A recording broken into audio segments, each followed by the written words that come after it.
This planet looks like a peaceful blue paradise, but it's actually a cosmic nightmare.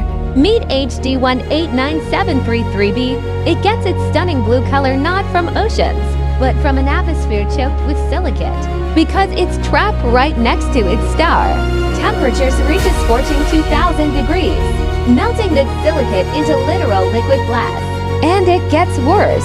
The winds here howl at over 5,000 miles per hour, 7 times the speed of sound.